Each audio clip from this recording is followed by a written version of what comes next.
All right, well, here's something else to sit with.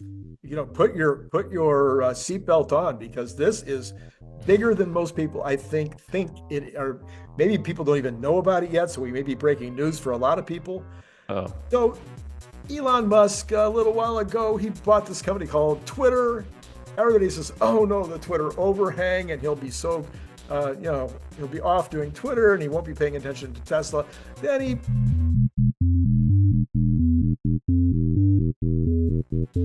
added this other little company as a division of X called xAI, and now he's built the largest LLM computer by far in the world, which by the end of next year will be probably 5 times the size of anybody else's LLM computer. And now Grok is uh, offering the fastest numbers on like 5 different categories. Go ahead. I'm sorry. I just want to correct you in a respectful way. Okay.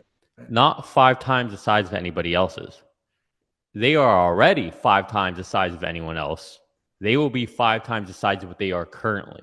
So Yes. currently, they have a 200,000 server Right. cluster. Right. Okay, or not server. That's the wrong metric. Uh, 200,000 GPU GPUs. Right. cluster. Right. They aim to be a million Right. GPU cluster. Yes. I think Facebook is the kind of number 2 in this game, and I think the biggest that they have had is 37. 37. All in one cluster. Yes, yes. So Yes. Yeah. uh, yeah. I So wasn't I wasn't going to go that far in the weeds, but yes, I agree with you. I only know this because of Brian Wong is always telling me all these details. But anyway, yeah, yeah, so they're just massive, just massive. So now you've got this huge cluster in Memphis. Well, today, Palantir, some little company, I don't know, they're kind of maybe the biggest darling on Wall Street all of a sudden, even though their stock is way down today because maybe they were a little too far out in the stratosphere. But they may be passing Jensen as the darling, and all of a sudden you're seeing the Palantir CEO everywhere on every show. Anyway, Palantir, TWG Global, they have now combined with xAI to create this partnership where they are going to be providing bank services to all the mid-sized and small banks. Well, I mean, they intend to. But anyway, this is, I think, huge, that Elon has now gotten into this partnership with Palantir, of all people. It's just one more, and this will just, all of these things. You think, oh, well, what does that have to do with Tesla? Of course it has to do with Tesla. It has to do with these, this Elonosphere that's being created where banking and LLM and Twitter, well, X now, communication, SpaceX, I mean, the whole thing, it becomes this mega effort that clearly impacts Tesla as a company. yeah. I think it's interesting. I don't know. Did you happen to read Alex Karp's shareholder letter? I didn't. So Alex Karp is hmm, a unique individual. There's a word for it. I can't think of it right now. Sorry, my vocabulary is failing me. Um, but he's unique, and if you read it, you would think that he's a very MAGA person, but he's actually not. He's very democratic, even though even though the Democratic Party, Silicon Valley, essentially, you know, discarded him a long time ago. Hence why they moved out of Silicon Valley. But they do have a mutual connection through Peter Thiel, who Peter Thiel was him and Elon have the PayPal background. He was I believe he was the main backer of Palantir when it began. Yeah, I think so. I mean, backer of whole lots of things. Yeah. But if you read Alex Karp's letter, you would read it as if you could easily say like, that sounds like something Elon would write. um, so I think the way they view the world is very aligned, Right. and they're both. If you like to invest in a company, in an Elon company, a lot of times it's because you like Elon and you like how outspoken he is and the way he thinks, Alex Karp is almost like Elon 1.5. You know, he's very similar, more polished than Elon, speaks clearly, kind of goes for the throat the way you would want. He doesn't take anything from anybody, and he's somebody who can't be bought. So I'm not surprised by this partnership. This partnership actually makes a lot of sense in many ways. And I think it was inevitable in many ways to see these two link up. Interesting. Interesting. Yeah. So like I say, the combination of all of the Elon enterprises just becomes that much stronger, I think, with this partnership. And it also gives xAI. I mean, holy mackerel, the folks that got early investments on that must be really happy today because that's gotta increase the value right there. As somebody said on one of the interviews I saw today, most of the companies that have got AI after their name right now are not necessarily making any money. They're just spending money, or they're asking you to spend money, but not able to show an ROI. Where Palantir is shining is that they're showing tremendous amounts of ROI on the products that or services that they're providing their customers.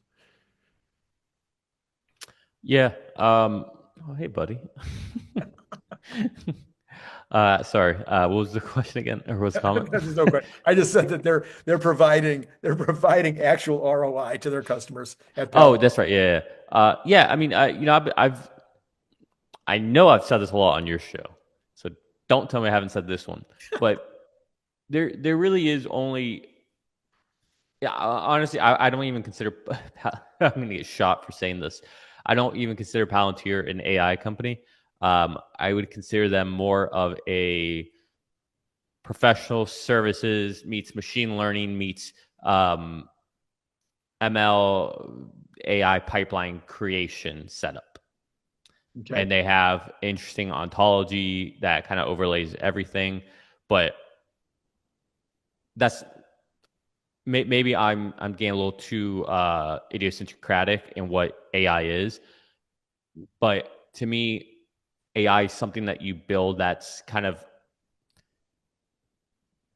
making its reasoning based on its interpretation of the world, not just simply by, this is going to sound weird, but not simply by recognizing patterns, which you might say, well, that's all we're doing with neural nets and all that. But I would argue that neural nets aren't just recognizing patterns, that they're doing something novel. Right. And they are reasoning. Right. Because they're taking in a rule and a world view and a rule set that it's learned from, and then it's throwing new challenges that's never seen, and it's making the best decision based on that. And I think that's what AI is. So I don't think NVIDIA does that. I don't think Palantir does. I mean, maybe they do, and it's just not something that they openly talk about, because when you look it up, like, it really looks like they're just professional services, helping ETL their company's datas, really do a lot of change management, set up ML pipelines. Like that's what it looks like to me, all that they do, which is a lot. And it's something that companies suck at. So there's huge value add. But again, I don't classify that under AI. And so I see very few companies that are actually doing anything that's AI other than Tesla. So I think what Palantir was saying again in the same interview was that right now, what they're famous for is they come in and they take your data as it is, whether you're the government, whether you're a corporation, they take your data and they say, we will take your data and we will organize it in a way you've never organized it before.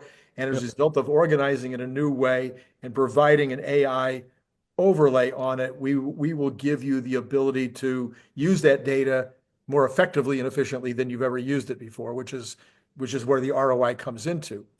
I think what they're looking at now is, what he seems to be saying now is, by hooking up with xAI and hooking up with that Memphis data center, now we'll be able to go to the next level where we will be able to handle data of a kind and a type that we've never handled before. And we will be able to analyze that data at a level that we've never been able to analyze it before, taking us to the next level. Yeah. So I would say TBD. The reason I say that is because, like, you talk about in the financial space, I don't see banks letting any data outside of their environment. Mhm. And they would have to leave their environment to go train on anything xAI has. So that would be interesting how they do the data governance for that. And they actually brought that up specifically as well. Okay. Part of the reason they need this level of analysis that they can get from xAI is because of the regulatory constraints and being able to use the systems that are possible in that data center to be able to thread their way through the regulatory problems. Yeah, Like we'll see. Just because this is everything we talked about. What Palantir does is essentially the world that I'm in with a lot of my clients and what we do, and so I'm very familiar with and my clients are fast moving. They're not like financial service companies. Like my clients want to break glass, want to move fast, they want to build. So we're moving at a very accelerated pace. And even then, I can see data governance is such a big thing. And companies are really bad at it. I mean, again, everything you described about is exactly what I was saying, what Palantir does. Right. They come in, they ETL data, they put, they create nice data lakes for companies so that all the schemas are set up right, the table are set up right, so that then it can be used for machine learning. And yes, they probably create a dashboard that overlays everything where now they can get insights into their data they didn't have before. Great, cool. That's not AI. Mm-hmm. That's traditional machine learning. Right. AI, as we talk about today, to me, invokes reasoning. Mm-hmm. Not just seeing patterns in the data and showing you things that you didn't know based on the data you have, but more so what Tesla does. I'm driving, I'm taking the world, let me predict about what happens next versus here's my data. Do you see anything interesting in the data? Mm-hmm. Yes. There's a difference there. One's forward-looking, one's telling you what the data is. Yep. Mm-hmm. Okay. It'll be interesting to watch this, but I do think it's a big plus for the Tesla world, for the entire, as I say, Elonosphere.